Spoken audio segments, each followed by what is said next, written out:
to the black pastor arrested by Alabama police as he was watering his neighbor's garden while they were out of town. TJ Holmes is with us now, and what Pastor Michael Jennings is saying after the ordeal. Good morning.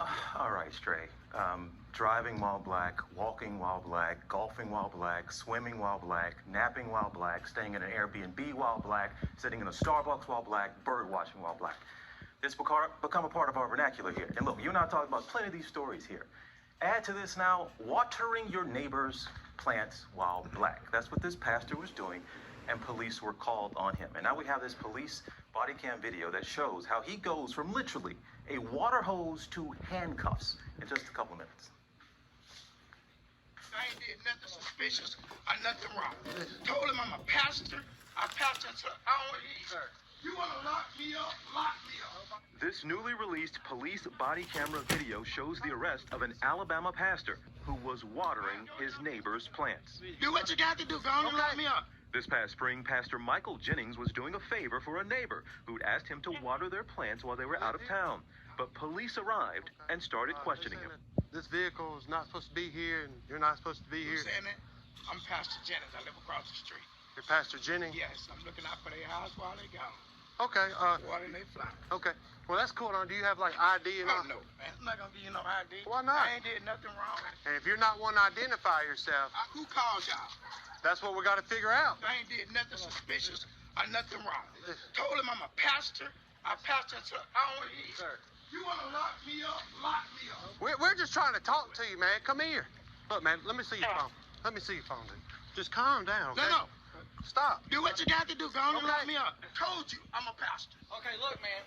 Who called y'all? You have to identify yourself. All I did said, hey, man, do you live here? No. Is that your car? No. The pastor was eventually put in the back of a squad car. A woman soon arrives on scene, identifies herself as a neighbor, and vouches for Pastor Jennings. He lives right there, and he would be watering their flowers. This is probably my fault. Okay. She says she is the one who made the initial call to police. So you called not because of the car, but because you thought you saw someone besides him. Right, I didn't know it was him. Yeah, I'm I sorry got to about keep that. their flowers watered. I got to keep their flowers watered while they gone. You okay? Jennings spoke to GMA about the ordeal. It was kind of surreal at that moment because I'm wondering, why is this happening? I was thinking if I did something wrong or resisted, that I could have been shot. So I was trying to cooperate, even though I didn't understand what was going on. I was agitated.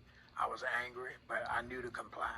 The 56-year-old maintains this was a case of racial profiling. You racial profile? We're not Put it racial on there, but profiling. yes, you did. No, sir. No, sir. We're not about I that. told okay? you I was here watering the flowers. But it's How do I know that's the truth? Because Anybody? I had the water hose in my hand.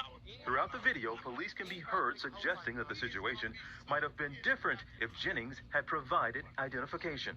It doesn't matter if pastor or if he's a pastor or not. Like the thing is, Yeah, just violate the Fourth Amendment right, so we know who you are. Alabama law allows police to ask someone for identification in a public place if they reasonably suspect that person of committing a crime. To be shackled and to have your freedom taken away from you, you know, it's something else. It's dehumanizing. And I thought, you know, why would they be doing this? It's something that it gives you nightmares. It gives you nightmares after. Jennings maintains there was no crime, given he was on private property with permission. The neighbor, a white woman, they took her word as the gospel truth. But the pastor who preached the gospel every Sunday, they didn't take his word at all.